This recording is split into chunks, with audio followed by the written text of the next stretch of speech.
जाजपुर जगन्नाथ मंदिर में हबिशाड़ी माने भक्ति और निष्ठार सहित पालन करुछंती पंचक व्रत। प्रत्युषरू स्नान कर बैतरणी नदीकूल जगन्नाथ मंदिर परिसर में शह शह हबिशाड़ी पंचक व्रत पालन करुछंती। राधा दामोदर बेश धारण कर लक्ष्मीनारायण को पूजार्चना करिथांती। अला नवमी ठारू ए व्रत करी बड़ोसा दिन शेष करिथांती। सारा जिलार हबिशाड़ी माने एठाकु आसी जगन्नाथ मंदिर में व्रत पालन करुछंती। कार्तिक मास धर्म मास 12 मास कार्तिक धर्म मास 12 मास अध्ययन करथिबा ए कार्तिक मास राय दाम सेवा करने से पाप कटि जीवा।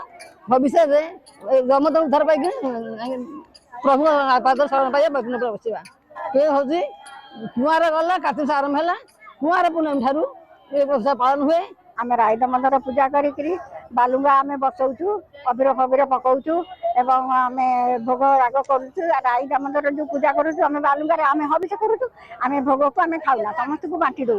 मासक सारा स्नान करूँ अरुआ खाऊं तुलसी चौरा मूले दीप जालिबा को मासक सारा पड़े।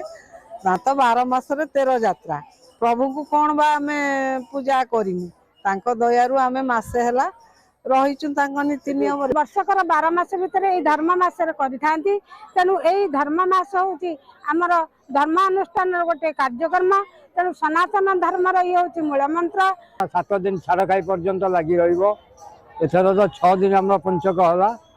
तेणु ये 6 दिन जाक मंदिर प्रसाद पाइबे एटी बालुंगा यात्रा करिवे एवं नाच कूद करके खुशी होगी जाती।